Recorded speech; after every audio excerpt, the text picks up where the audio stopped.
So what's the best treatment for anhydrosis? Yesterday we talked about helping horses survive extreme summer heat, which is what was happening right now where I'm at. But what happens when your horse actually gets to the point where they stop sweating altogether? So if I had a horse with anhydrosis, my number one thing that I would go to would be acupuncture. That would be the treatment that I'd choose. And I wouldn't wait until I've tried all these supplements that fail or all these home remedies that may or may not work. I'd start with acupuncture immediately. Why?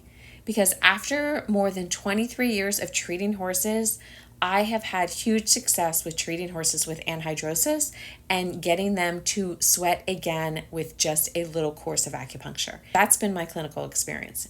In fact, my own horse just surprised me 2 weeks ago during our last heat wave.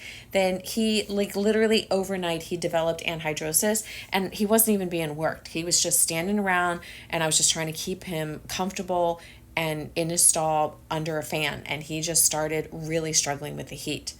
But here's the cool thing, after only 2 acupuncture treatments, he handled today's heat wave so differently. There was no panting, there's no flared nostrils, he was sweating, there was no panic. He was just standing quietly by his fan, very comfortable.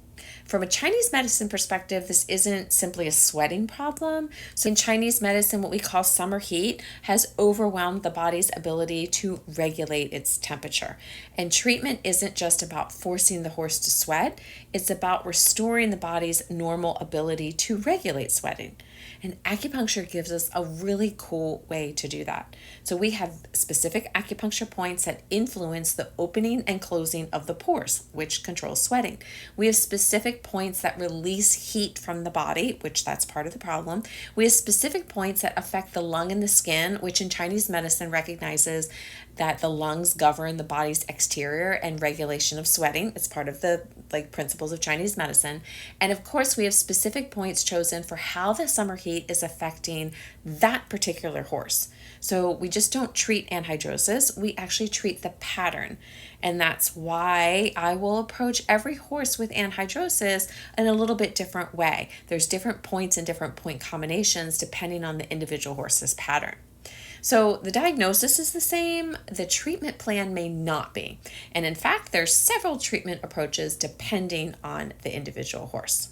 That's one of the reasons I believe acupuncture can be so successful in these horses. So if your horse is struggling through the summer and you've been told there's really very little that can be done, my experience has been very different and I would recommend acupuncture.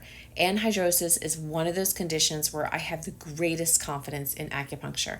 And depending on the horse's pattern, Chinese herbal medicine can be an important part of the treatment plan as well.